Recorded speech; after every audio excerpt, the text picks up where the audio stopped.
Madam Speaker, Madam Vice President, our First Lady and Second Gentleman, members of Congress and the Cabinet, Justices of the Supreme Court, my fellow Americans.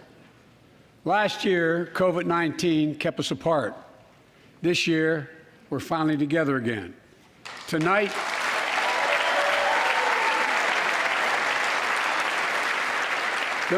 we meet as Democrats, Republicans, and Independents, but most importantly, as Americans, with the duty to one another, to America, to the American people, to the Constitution, and an unwavering resolve that freedom will always triumph over tyranny.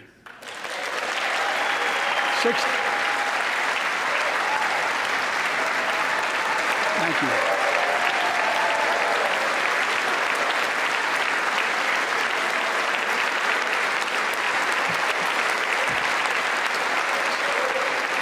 6 days ago, Russia's Vladimir Putin sought to shake the very foundations of the free world, thinking he could make it bend to his menacing ways.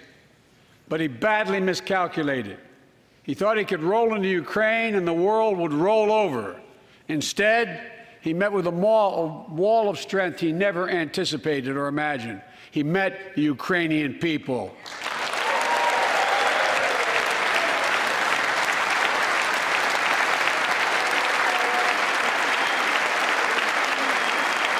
From President Zelensky to every Ukrainian, their fearlessness, their courage, their determination literally inspires the world. Groups of citizens blocking tanks with their bodies, everyone from students to retirees to teachers, turned soldiers defending their homeland. And in this struggle, President Zelensky said in his speech to the European Parliament, "Light will win over darkness." The Ukrainian ambassador to the United States is here tonight, sitting with the First Lady. Let each of us, if you're able to stand and send an unmistakable signal to the world of Ukraine. Thank you. Thank you, thank you, thank you.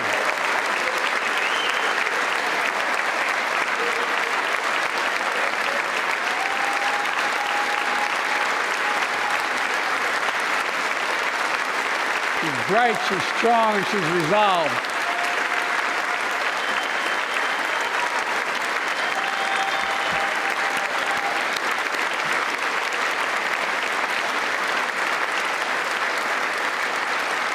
Yes, we, the United States of America, stand with the Ukrainian people. Throughout our history, we've learned this lesson. When dictators do not pay a price for their aggression, they cause more chaos. They keep moving, and the cost, the threats to America and America to the world keeps rising. That's why the NATO alliance was created, to secure peace and stability in Europe after World War II. The United States is a member, along with 29 other nations. It matters. American diplomacy matters. American resolve matters. Putin's latest attack on Ukraine was premeditated and totally unprovoked. He rejected repeated efforts at diplomacy. He thought the West and NATO wouldn't respond. He thought he could divide us at home, in this chamber, in this nation. He thought he could divide us in Europe as well. But Putin was wrong. We are ready. We are united, and that's what we did. We stayed united. We prepared extensively and carefully. We spent months building coalitions of other freedom-loving nations in Europe and the Americas, from America to the Asian and African continents, to confront Putin. Like many of you, I spent countless hours unifying our European allies. We shared with the world in advance what we knew Putin was planning and precisely how we would try to falsify and justify his aggression. We countered Russia's lies with the truth. And now that he's acted, the free world is holding him accountable, along with 27 members of the European Union, including France, Germany, Italy, as well as countries like the United Kingdom, Canada, Japan, Korea, Australia, New Zealand, and many others, even Switzerland. are inflicting pain on Russia and supporting the people of Ukraine. Putin is now isolated from the world more than he has ever been. Together,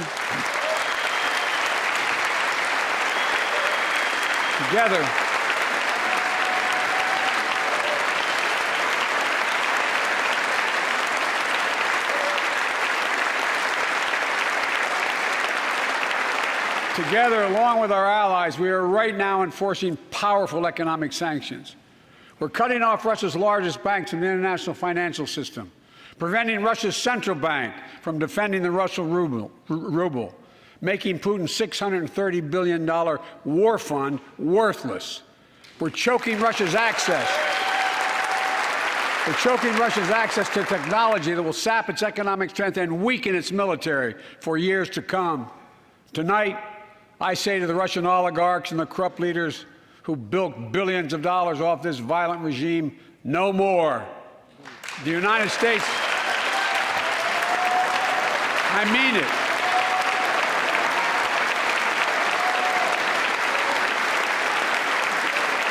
The United States Department of Justice is assembling a dedicated task force to go after the crimes of the Russian oligarchs. We're joining with European allies to find and seize their yachts, their luxury apartments, their private jets. We're coming for your ill-begotten gains. And tonight, I'm announcing that we will join our allies in closing off American airspace to all Russian flights, further isolating Russia and adding additional squeeze on their economy.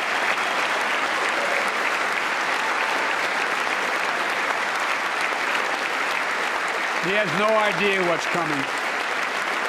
The ruble has already lost 30% of its value. The Russian stock market has lost 40% of its value, and trading remains suspended. The Russian economy is reeling, and Putin alone is the one to blame. Together with our allies, we're providing support to the Ukrainians in their fight for freedom. Military assistance, economic assistance, humanitarian assistance. We're giving more than $1 billion of direct assistance to Ukraine, and will continue to aid the Ukrainian people as they defend their country and help ease their suffering.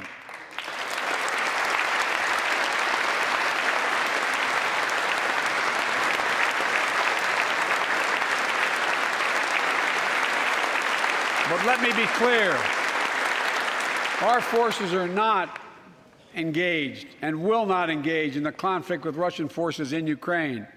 Our forces are not going to Europe to fight Ukraine, but to defend our NATO allies in the event that Putin decides to keep moving west. For that purpose, we have mobilized American ground forces, air squadrons, ship deployments to protect NATO countries, including Poland, Romania, Latvia, Lithuania, and Estonia.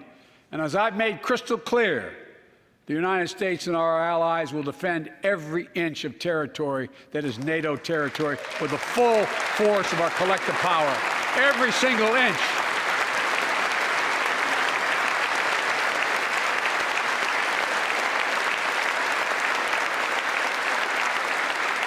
And we're clear-eyed. The Ukrainians are fighting back with pure courage. But the next few days, weeks, and months will be hard on them.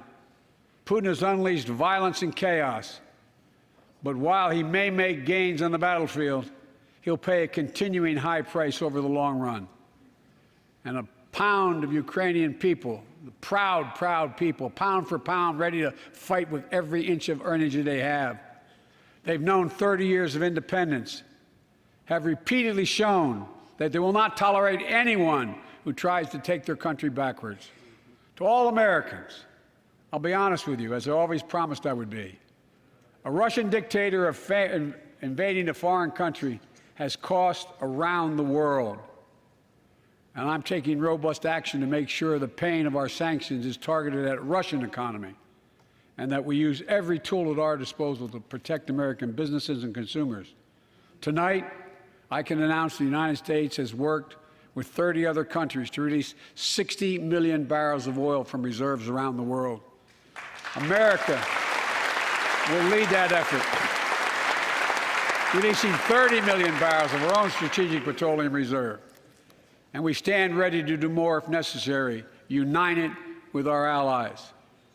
These steps will help blunt gas prices here at home, but I know news about what's happening can seem alarming to all Americans. But I want you to know we're going to be okay. We're going to be okay. When the history of this era is written, Putin's war in Ukraine will have left Russia weaker and the rest of the world stronger. While it shouldn't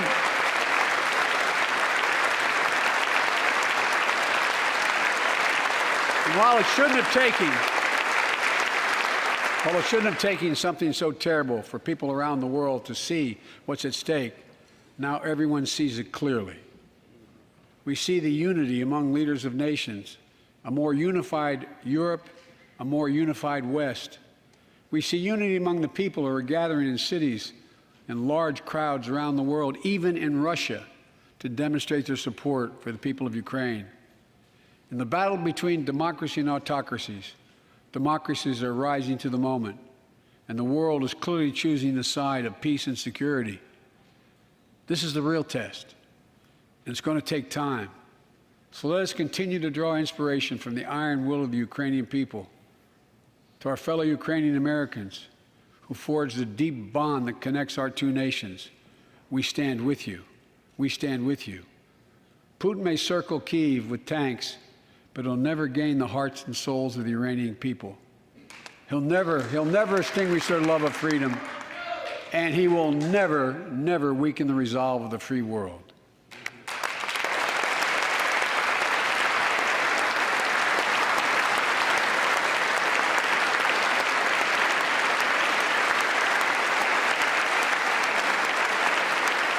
We meet tonight in an America that has lived through two of the hardest years this nation has ever faced. The pandemic has been punishing, and so many families are living paycheck to paycheck, struggling to keep up with the rising cost of food, gas, housing, and so much more. I understand, like many of you did. My dad had to leave his home in Scranton, Pennsylvania to find work. So like many of you, I grew up in a family when the price of food went up, it was felt throughout the family. It had an impact. That's when one of the first things I did as president was fight to pass the American Rescue Plan. Because people were hurting, we needed to act, and we did. Few pieces of legislation have done more at a critical moment in our history to lift us out of a crisis. It fueled our efforts to vaccinate the nation and combat COVID-19, delivered immediate economic relief to tens of millions of Americans.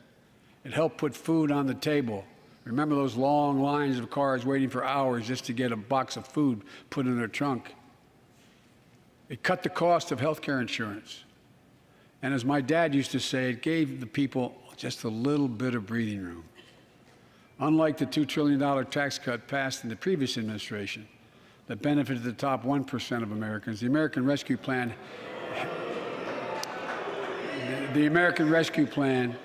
helped working people and left no one behind. Folks,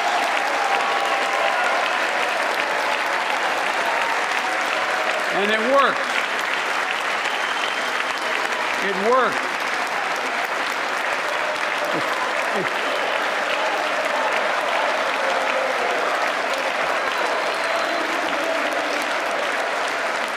It worked. We created jobs, lots of jobs. In fact, our economy created over 6.5 million new jobs just last year. More jobs in 1 year than ever before in the history of the United States of America. The economy grew at a rate of 5.7 last year, the strongest growth rate in 40 years. And the first step in bringing fundamental change to our economy that hasn't worked for working people in this nation for too long. For the past 40 years, we were told that tax break for those at the top and benefits would trickle down and everyone would benefit. But that trickle-down theory led to a weaker economic growth, lower wages, bigger deficits, and a widening gap between the top and everyone else in nearly a century. Look, Vice President Harris and I ran for office, and I realize we have fundamental disagreements on this, but ran for office with a new economic vision for America. Invest in America, educate Americans, grow the workforce, Build the economy from the bottom up and the middle out, not from the top down. Because we know. Because we know.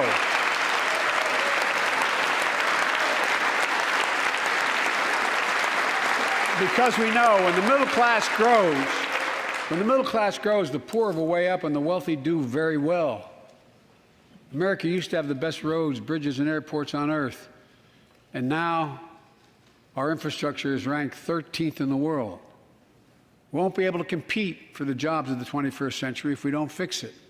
That's why it was so important to pass the bipartisan infrastructure law.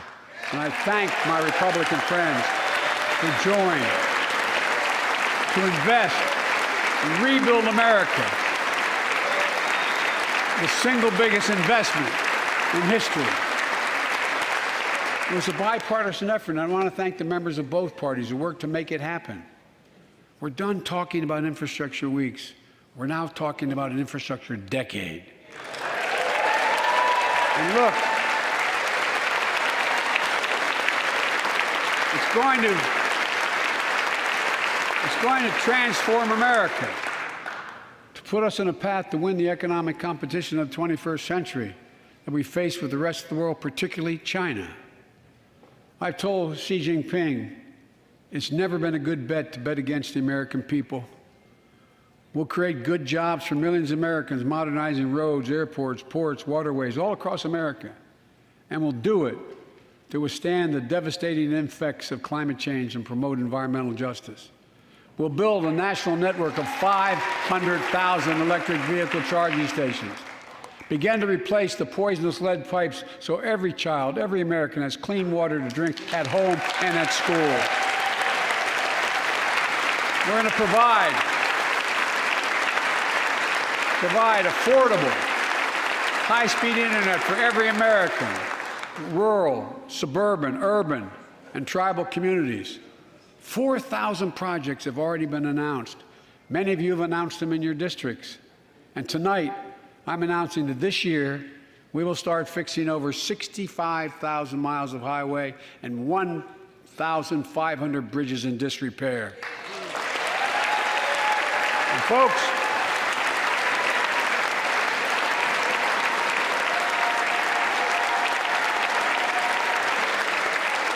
when we use taxpayers' dollars to rebuild America, we're going to do it by buying America. Buy American products. Support American jobs.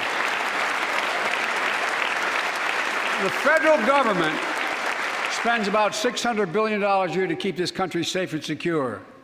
There's been a law on the books for almost a century to make sure taxpayers' dollars support American jobs and businesses.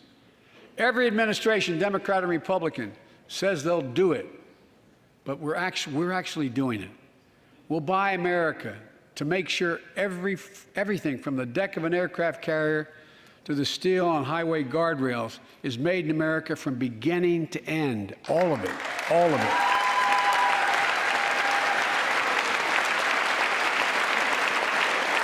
But folks, to compete for the jobs of the future, we also need a level playing field with China and other competitors.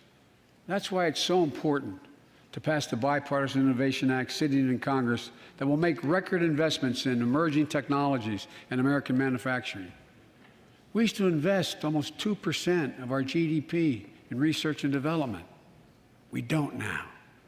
China is. Let me give you one example why it's so important to pass. If you travel 20 miles east of Columbus, Ohio, you'll find 1,000 empty acres of land. It won't look like much, but if you stop and look closely, you'll see a field of dreams, the ground on which America's future will be built. That's where Intel, the American company that helped build Silicon Valley, is going to build a $20 billion semiconductor megasite, up to 8 state-of-the-art factories in one place, 10,000 new jobs. And in those factories, the average job about $135,000 a year. Some of the most sophisticated manufacturing in the world to make computer chips the size of a fingertip the power of the world in everyday lives, from smartphones, technology, the internet, technology is yet to be invented. But that's just the beginning. Intel CEO Pat Gelsinger, who is here tonight, I don't know where Pat is. Pat, there you go, Pat, stand up.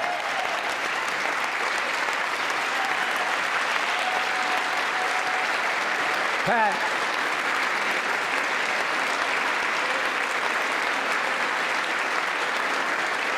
came to see me, and he told me they're ready to increase their investment from $20 billion to $100 billion. That would be the biggest investment in manufacturing in American history. And all they're waiting for is for you to pass this bill. So let's not wait any longer. Send it to my desk, I'll sign it, and we'll really take off in a big way. And folks, Intel is not alone. There's something happening in America. Just look around and you'll see an amazing story. The rebirth of pride that comes from stamping products made in America. The revitalization of American manufacturing. Companies are choosing to build new factories here when just a few years ago they would have gone overseas. That's what's happening. Ford is investing $11 billion in electric vehicles, creating 11,000 jobs across the country. GM is making the largest investment in its history, $7 billion to build electric vehicles, creating 4,000 jobs in Michigan. All told, 369,000 new manufacturing jobs were created in America last year alone. Folks,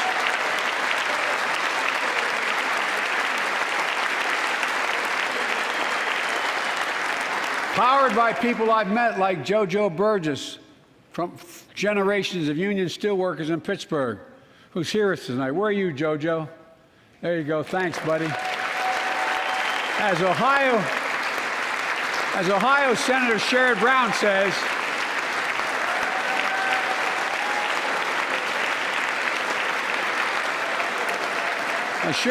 says, it's time to bury the label Rust Belt.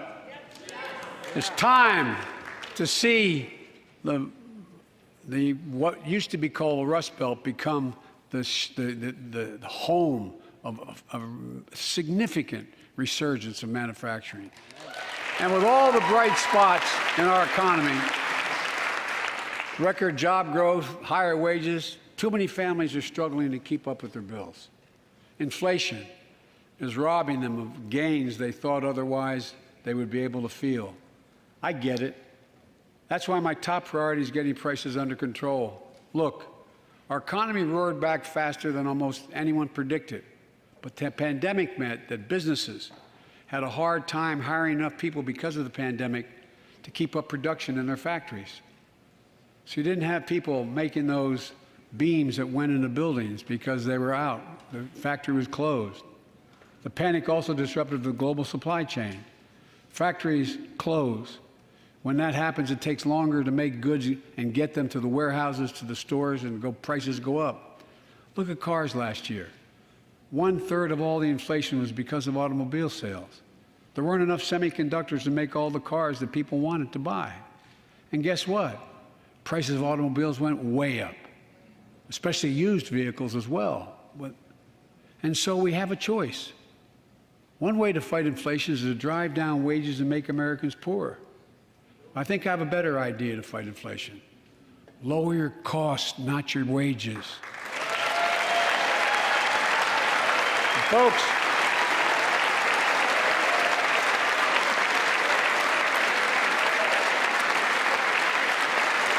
that means make more cars and semiconductors in America, more infrastructure and innovation in America, more goods moving faster and cheaper in America, more jobs where you can earn a good living in America. Instead of relying on foreign supply chains, let's make it in America. Look, economists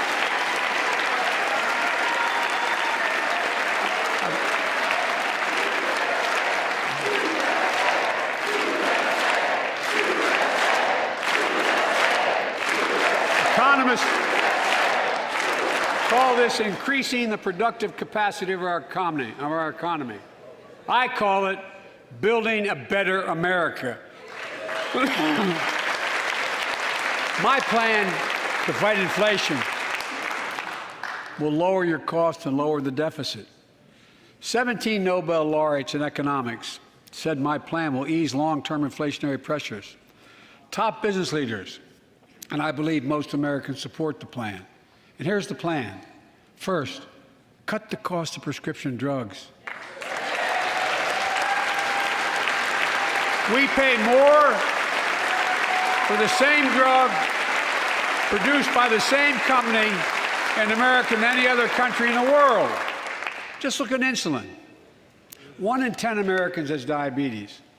In Virginia, I met a 13-year-old boy, the handsome young man standing up there, Joshua Davis. He and his dad both have type 1 diabetes, which means they need insulin every single day. Insulin costs about $10 a vial to make. That's what it costs the pharmaceutical company. But drug companies charge families like Joshua and his dad up to 30 times that amount. I spoke with Joshua's mom. Imagine what it's like to look at your child who needs insulin to stay healthy and have no idea how in God's name you're going to be able to pay for it. What it does to your family, but what it does to your dignity, your ability to look your child in the eye, to be the parent you expect yourself to be. I really mean to think about that. That's what I think about. You know, yesterday, Joshua's here tonight, but yesterday was his birthday. Happy birthday, buddy, by the way. For Joshua and 200,000 other young people with type 1 diabetes, let's cap the cost of insulin at $35 a month, so everyone can afford it. And drug companies will do very, very well, their profit margin. And while we're at it, I know we have great disagreements on this floor with this. Let's let Medicare negotiate the price of prescription drugs.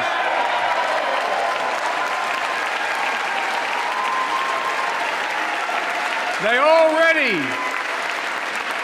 set the price for VA drugs.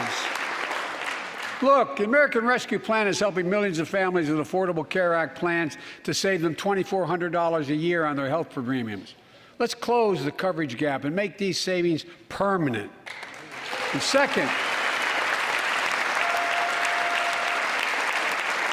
let's cut energy costs for families, an average of $500 a year, by combating climate change. Let's provide an investment tax credits to weatherize your home and your business, to be energy efficient and get a tax credit for it. Double America's clean energy production in solar, wind, and so much more. Lower the price of electric vehicles, saving another $80 a month that you're not going to have to pay at the pump. Folks,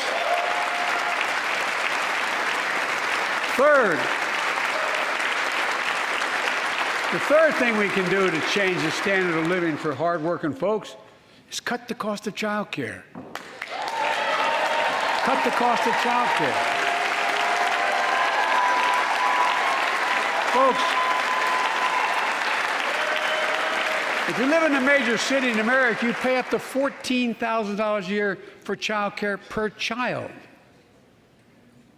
I was a single dad for 5 years, raising 2 kids. I had a lot of help, though. I had a mom, a dad, a brother, and a sister that really helped. But middle class and working folks shouldn't have to pay more than 7% of their income to care for the young children. My plan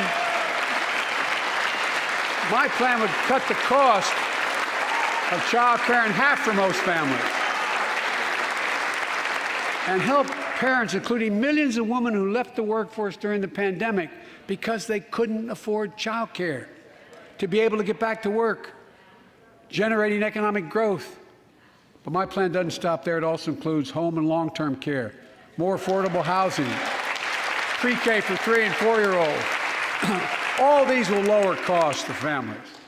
And under my plan, nobody, let me say this again, nobody earning less than $400,000 a year will pay an additional penny in new taxes. Not a single penny.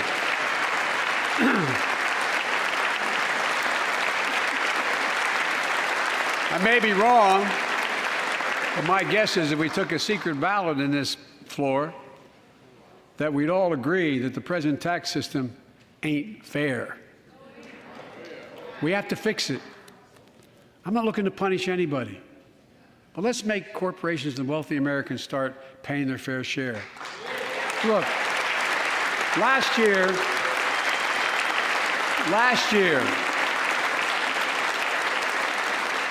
and like Chris Coons and Tom Carper and my distinguished Congresswoman, we come from the land of corporate America. There are more corporations incorporated in America than every other state in America combined. And I still won 36 years in a row. The point is, even they understand they should pay just a fair share.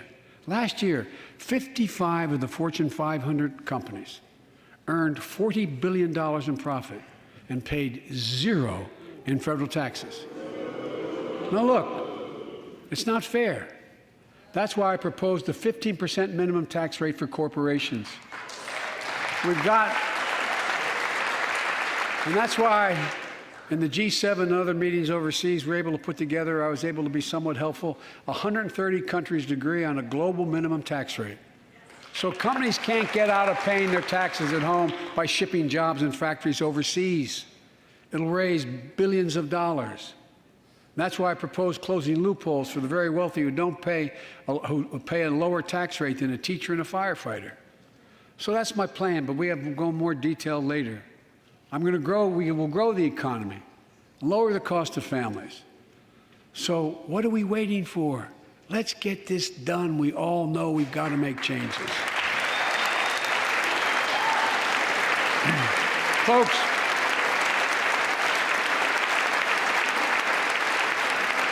and while you're at it, confirm my nominees for the Federal Reserve, which plays a critical role in fighting inflation.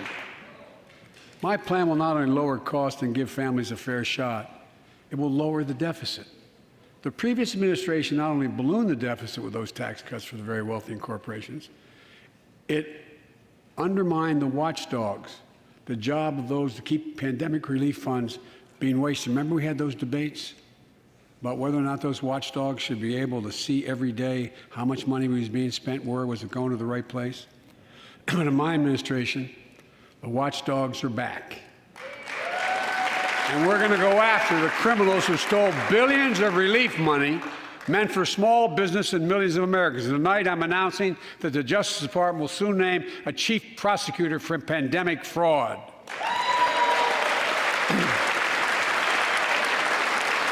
And look,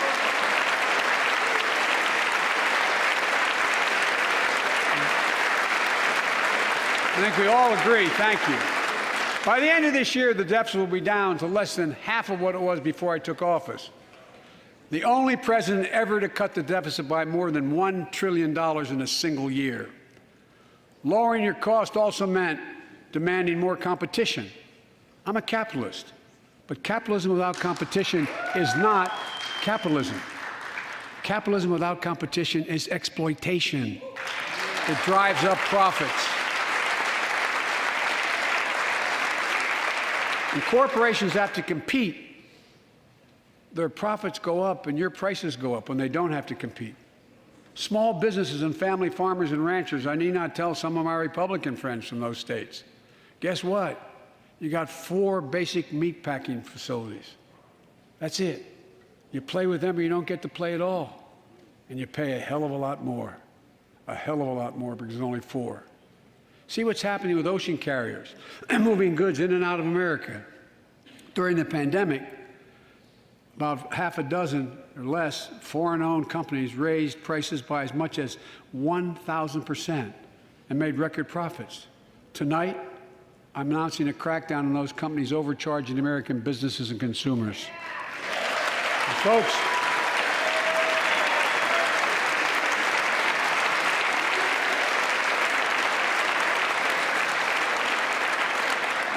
and as Wall Street firms take over more nursing homes, quality in those homes has gone down and costs have gone up.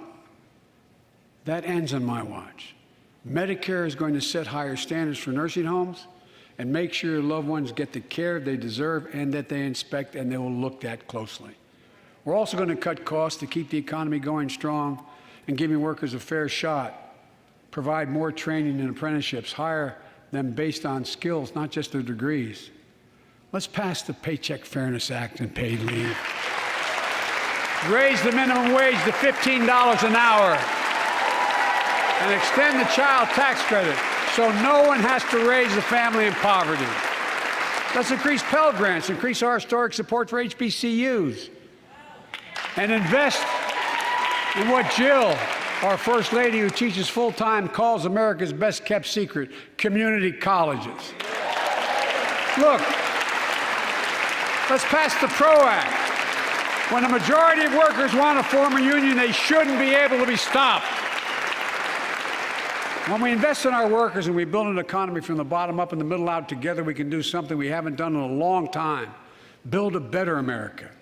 For more than 2 years, COVID has impacted every decision in our lives and the life of this nation. And I know you're tired, frustrated, and exhausted. That doesn't even count the close to 1 million people who sit at a dining room table or a kitchen table and look at an empty chair because they lost somebody. But I also know this, because of the progress we've made, because of your resilience and the tools that we have been provided by this Congress, tonight I can say we're moving forward safely back to more normal routines. We've reached a new moment in the fight against COVID-19, where severe cases are down to a level not seen since July of last year. Just a few days ago, the Center for Disease Control and Prevention issued a new mask guidelines. Under the new guidelines, most Americans and most of the country can now go mask-free. And based on projections, more of the country will reach that point across the next couple of weeks. And thanks to the progress we've made in the past year, COVID-19 no longer need control our lives. I know some are talking about living with COVID-19, but tonight I say that we never will just accept living with COVID-19. We'll continue to combat the virus as we do other diseases. And because this virus mutates and spreads, we have to stay on guard. And here are 4 common sense steps as we move forward safely, in my view. First, stay protected with vaccines and treatments. We know how incredibly effective vaccines are. If you're vaccinated and boosted, you have the highest degree of protection. We'll never give up on vaccinating more Americans. Now, I know parents with kids under 5 are eager to see their vaccines authorized for their children. Scientists are working hard to get that done. We'll be ready with plenty of vaccines if and when they do. We're all ready. We are also ready with antiviral treatments. If you get COVID-19, the Pfizer pill reduces your chances of ending up in the hospital by 90%. I've ordered more pills than anyone in the world has. Pfizer is working overtime to get us 1 million pills this month and more than double that next month. And now we're launching the Test to Treat initiative. So people can get tested at a pharmacy, and if they prove positive, receive the antiviral pills on the spot at no cost. And folks, if you're immunocompromised or have some other vulnerability, we have treatments and free high-quality masks. We're leaving no one behind or ignoring anyone's needs as we move forward. On testing, we've made hundreds of millions of tests available, and you can order them for free to your doorstep. And we've already ordered free tests. If you already ordered free tests tonight, I'm announcing you can order another group of tests. Go to covidtest.gov starting next week, and you can get more tests. Second, we must prepare for new variants. Over the past, we've gotten much better at detecting new variants. If necessary, we'll be able to develop new vaccines within 100 days instead of maybe months or years. And if Congress provides the funds we need, we'll have new stockpiles of tests, masks, pills ready if needed. I can't promise a new variant won't come, But I can promise you, we'll do everything within our power to be ready if it does. Third,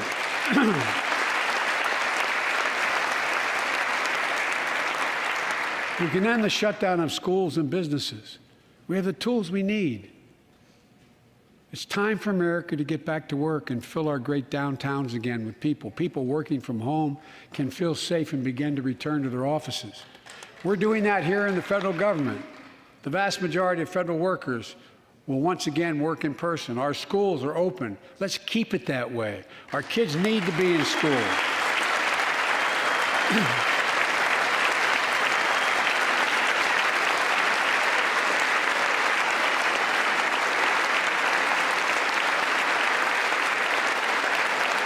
With 75% of adult Americans fully vaccinated and hospitalizations down by 77%, most Americans can remove their masks and stay in the classroom and move forward safely. We achieved this because we provided free vaccines, treatments, tests, and masks. Of course, continuing this costs money, so I'll not surprise you. I'll be back to see you all. And I'm going to soon send a request to Congress. The vast majority of Americans have used these tools and may want again. We may need them again, so I expect Congress, and I hope you'll pass that quickly. Fourth, we'll continue vaccinating the world. We've sent 475 million vaccine doses to 112 countries, more than any nation on earth. We won't stop because you can't build a wall high enough to keep out a vaccine. The vaccine can stop the spread of these diseases. You know, we've lost so much in COVID-19. Time with one another. The worst of all, the loss of life. Let's use this moment to reset. So stop looking at COVID as a partisan dividing line. See it for what it is, a god-awful disease. Let's stop seeing each other as enemies and start seeing each other for who we are, fellow Americans. Look,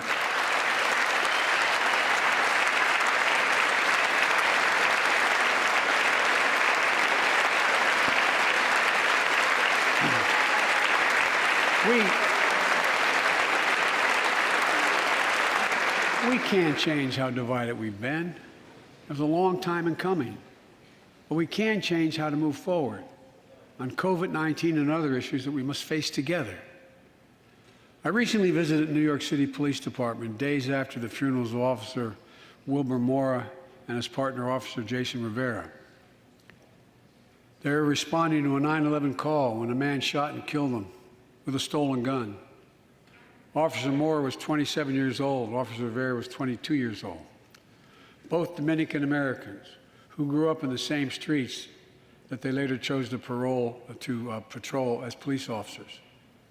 I spoke with their families, and I told them that we were forever in debt for their sacrifices and will carry on their mission to restore the trust and safety of every community deserves. Like some of you that have been around for a while, I've worked with you on these issues for a long time. I know what works. Investigating crime prevention and community policing, cops who walk the beat, who know the neighborhood, and who can restore trust and safety. Let's not abandon our streets or choose between safety and equal justice.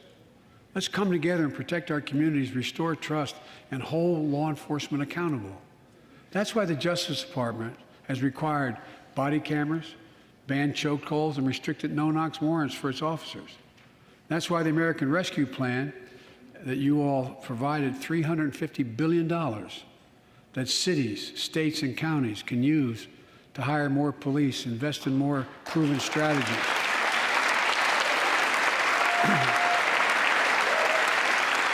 Proven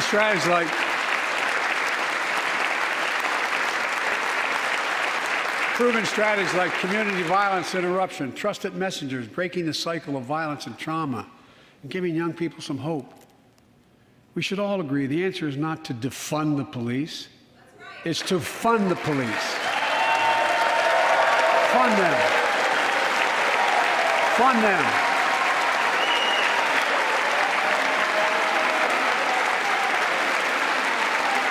Fund them with resources and training. Resources and training they need to protect our communities. I ask Democrats and Republicans alike to pass my budget and keep our neighborhoods safe.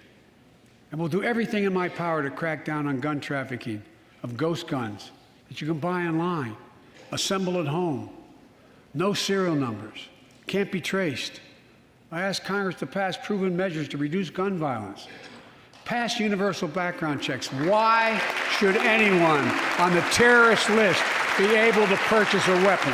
Why? Why? And folks, ban assault weapons with high-capacity magazines that hold up to 100 rounds. You think the deer are wearing Kevlar vests? Look, repeal the liability shield that makes gun manufacturers the only industry in America that can't be sued. The only one. Imagine had we done that with the tobacco manufacturers.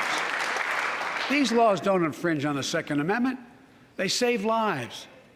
The most fundamental right in America is the right to vote and have it counted. And look, it's under assault. In state after state, new laws have been passed, not only to suppress the vote, we've been there before, but to subvert the entire election.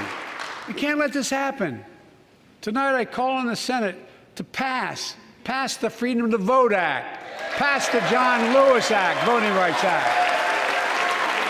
And while you're at it, pass the Disclose Act so Americans know who's funding our elections.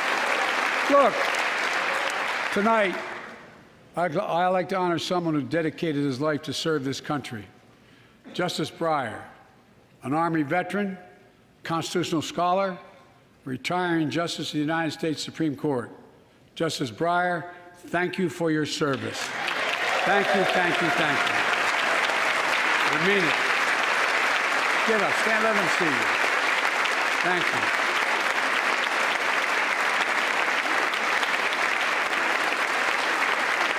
And we all know, no matter what your ideology, we all know one of the most serious constitutional responsibility a president has is nominating someone to serve on the United States Supreme Court. As I did 4 days ago, I've nominated the Circuit Court of Appeals, Ketanji Brown Jackson, one of our nation's top legal minds, who will continue in Justice Breyer's legacy of excellence. A former top litigator in private practice, a former federal public defender, from a family of public school educators and police officers. She's a consensus builder. Since she's been nominated, she's received a broad range of support, including the Fraternal Order of Police and former judges supported by Democrats and Republicans. Folks, if we're to advance liberty and justice, we need to secure our border and fix the immigration system.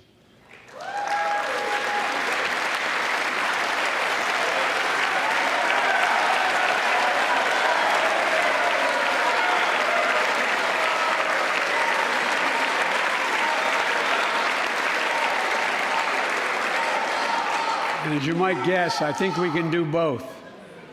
At our border, we've installed new technology like cutting-edge scanners to better detect drug smuggling. We've set up joint patrols with Mexico and Guatemala to catch more human traffickers. We're putting in place dedicated immigration judges in a significant larger number so families fleeing persecution and violence can have their cases heard faster, and those who don't legitimately hear can be sent back. We're screening, we're securing commitments and supporting partners in South and Central America to host more refugees and secure their own borders. We can do all this while keeping lit the torch of liberty that has led a generation of immigrants to this land, my forebears and many of yours. Provide a pathway to citizenship for dreamers, those with temporary status, farm workers, essential workers. Revise our laws so businesses have workers they need and families don't wait decades to reunite. It's not only the right thing to do, it's economically smart thing to do. That's why the immigration reform is supported by everyone from labor unions to religious leaders to the U.S. Chamber of Commerce. Let's get it done once and for all. Folks,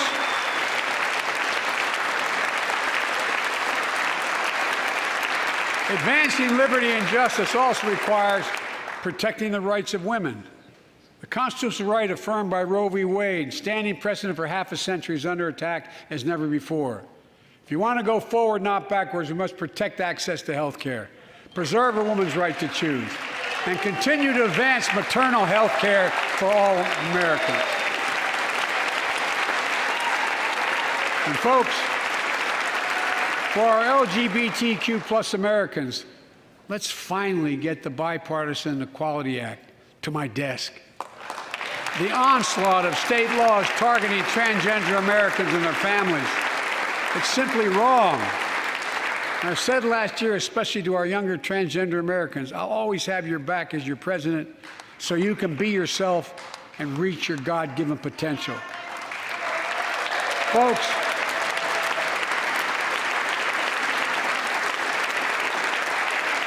as I've just demonstrated, while it often appears we do not agree, and that we do agree on a lot more things than we acknowledge.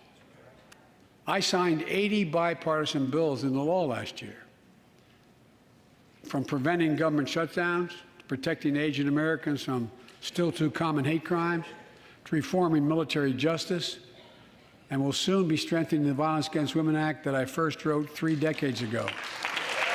And it's important. It's important for us to show the nation we can come together and do big things.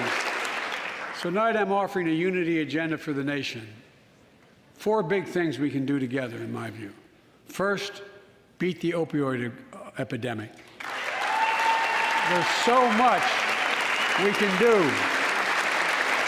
Increase funding for prevention, treatment, harm reduction, and recovery. Get rid of outdated rules and stop doctors stop doctors from prescribing treatments.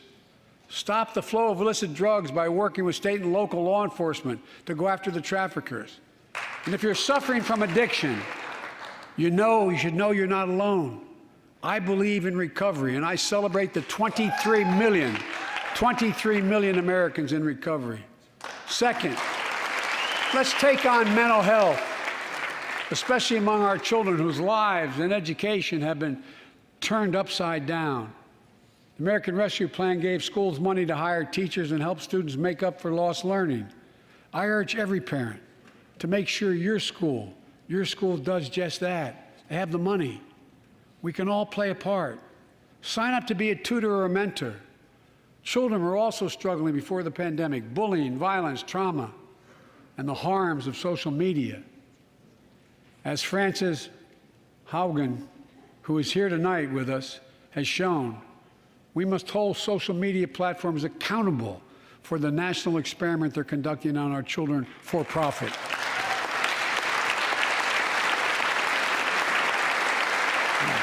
Folks,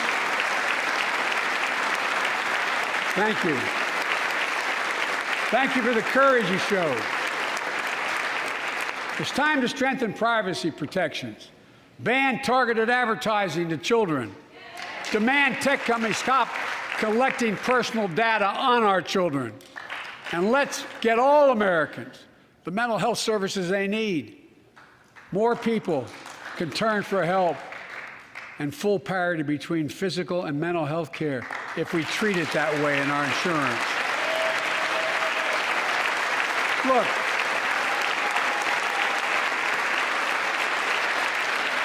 the third piece of that agenda is support our veterans. Veterans are the backbone and the spine of this country. They're the best of us.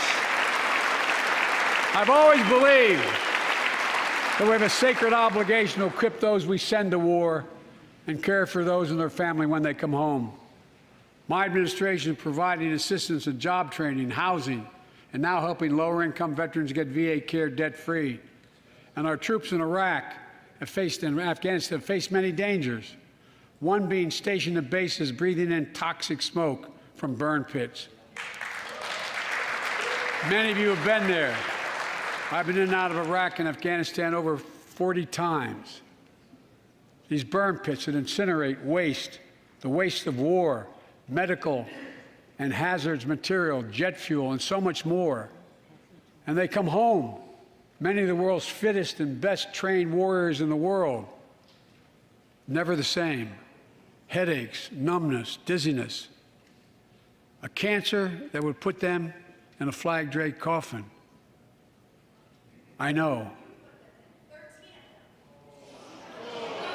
One of those soldiers was my son, Major Bo Biden. I don't know for sure if the burn pit that he lived near, that his hooch was near in Iraq and earlier than that in Kosovo, is the cause of his brain cancer, the disease of so many other troops. But I am committed to find out everything we can, committed to military families like Danielle Robinson from Ohio, the widow of Sergeant First Class Heath Robinson. He was born a soldier, Army National Guard, combat medic in Kosovo and Iraq, stationed near Baghdad, just yards from burn pits the size of football fields. Danielle is here with us tonight. They love going to Ohio State football games.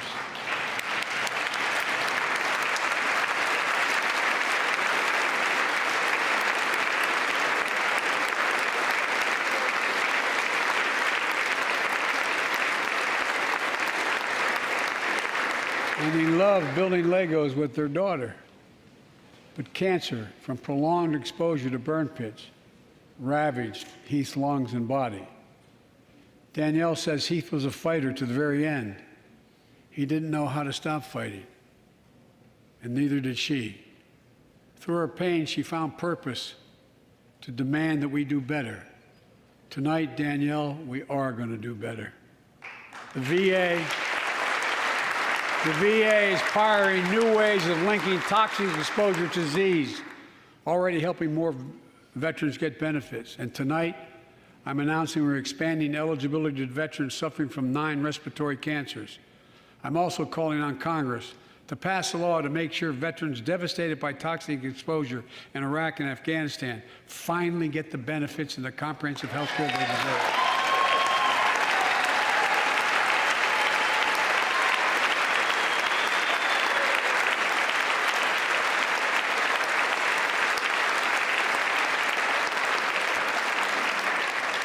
And fourth and last, let's end cancer as we know it. This is personal.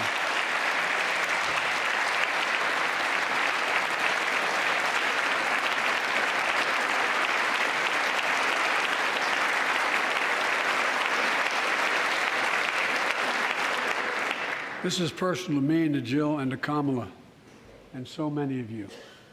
So many of you have lost someone you love. Husband, wife, son, daughter, mom, dad. Cancer is the #2 cause of death in America, second only to heart disease. Last month, I announced the plan to supercharge the cancer moonshot that President Obama asked me to lead 6 years ago. Our goal is to cut cancer death rates by at least 50% over the next 25 years, and I think we can do better than that. Turn cancers from death sentences into treatable diseases. More support for patients and their families. To get there, I call on Congress to fund what I call ARPA-H, Advanced Research Projects Agency for Health, patterned after DARPA and the Defense Department. Projects that led in DARPA to the internet, GPS, and so much more that make our forces more safer and be able to wage war with more clarity. ARPA will have a singular purpose: to drive breakthroughs in cancer, Alzheimer's and diabetes, and more. A unity agenda for the nation. We can do these things. It's within our power, and I don't see a partisan edge to any one of those 4 things. My fellow Americans, tonight, we've gathered in this sacred space, a citadel of democracy, in this Capitol. Generation after generation of Americans have debated great questions amid great strife and have done great things. We fought for freedom, expanded liberty, debated totalitarianism and terror. We built the strongest, freest, and most prosperous nation the world has ever known. Now is the hour, our moment of responsibility, our test of resolve and conscience, of history itself. It is in this moment that our character of this generation is formed. Our purpose is found. Our future is forged. Well, I know this nation. We'll meet the test, protect freedom and liberty, expand fairness and opportunity, and we will save democracy. As hard as those times have been, I'm more optimistic about America today than I've been my whole life, because I see the future that's within our grasp, because I know there's simply nothing beyond our capacity. We're the only nation on earth that has always turned every crisis we've faced into an opportunity. The only nation that can be defined by a single word: possibilities. So on this night, on our 245th year as a nation, I've come to report on the state of the nation, the State of the Union. And my report is this: the State of the Union is strong because you, the American people, are strong. We are stronger today. We are stronger today than we were a year ago. And we'll be stronger a year from now than we are today. This is our moment to meet and overcome the challenges of our time. And we will, as one people, one America, the United States of America. God bless you all, and may God protect our troops. Thank you. Go get him.